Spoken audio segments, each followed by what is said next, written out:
নমস্কার বন্ধুরা, welcome to my channel Ranita De kitchen. সামনেই গণেশ চতুর্থী, তাই আজ আমি আপনাদের সাথে শেয়ার করব বেসনের লাড্ডু। এই রেসিপিটা বানানোর জন্য লাগছে বেসন,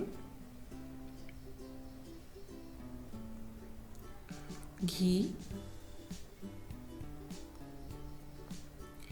চিনি, এটা আমি মিক্সিতে গুঁড়ো করে নিয়েছি,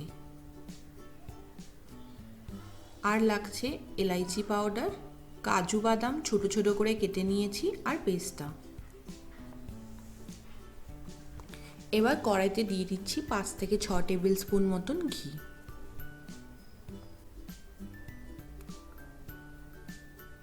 ঘিটা গরম হয়ে আসার পর এর মধ্যে দিয়ে দিচ্ছি বেসন।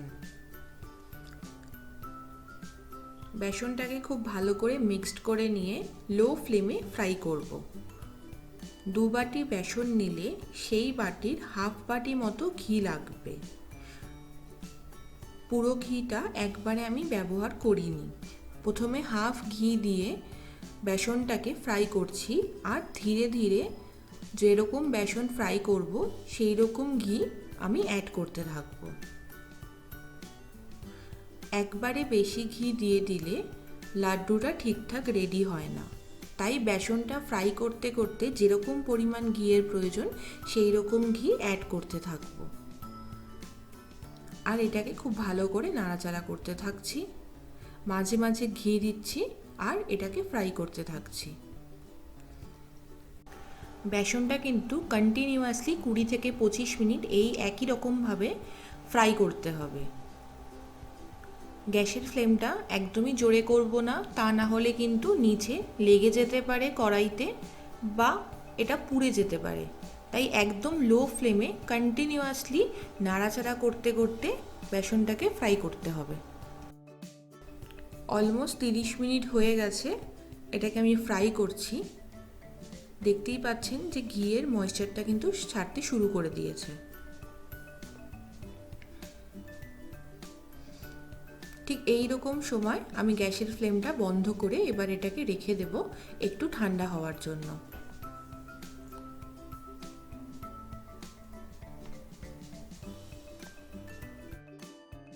ঠিক 10 মিনিট পর হালকা ঠান্ডা হয়ে আসার পর এর মধ্যে দিয়ে দিচ্ছি এলাইচি পাউডার, কাজু বাদাম। কাজু বাদামটা আপনারা চাইলে ড্রাই রোস্টও করে দিতে পারেন।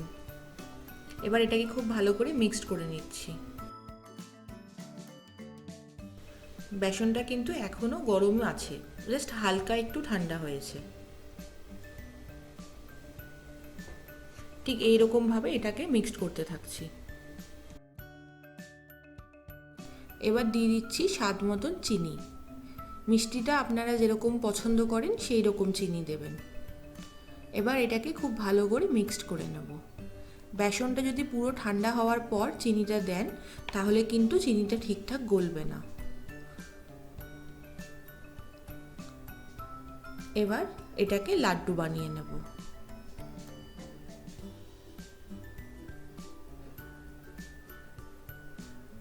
এবার ঠিক যেরকমভাবে আমরা নাড়ু পাকাই ঠিক সেই রকমভাবেই বেসনটাকে গোল গোল করে পাকিয়ে নেব। আমি যখন বেসনের এটা বানিয়েছিলাম লাড্ডুটা, তখন বেসনটা বেশ ভালোই গরম ছিল, তাই জন্য আমার লাড্ডুর শেপটা ঠিকঠাক রাউন্ড আসেনি। তো আমি আপনাদেরকে এটাই অ্যাডভাইস করব যে আপনারা যখন বানাবেন তখন বেসনটা একটু ঠান্ডা হওয়ার জন্য ওয়েট করবেন। যখন হালকা গরম থাকবে সেই সময় রাউন্ড শেপ করবেন, তাহলে লাড্ডুগুলো কিন্তু খুব সুন্দর গোল গোল শেপে আসবে। এই বেসনের লাড্ডু কিন্তু ছোট থেকে বড় সবাই খেতে খুব পছন্দ করে। আপনাদের যদি রেসিপিটা ভালো লেগে থাকে তাহলে লাইক, এবং আমার চ্যানেলকে এখনও পর্যন্ত সাবস্ক্রাইব না করে থাকলে অবশ্যই সাবস্ক্রাইব করে নেবেন নতুন নতুন রেসিপির জন্য, আর পাশে থাকা বেল বাটনটিও প্রেস করে নেবেন। ভিডিওটি দেখার জন্য অসংখ্য ধন্যবাদ।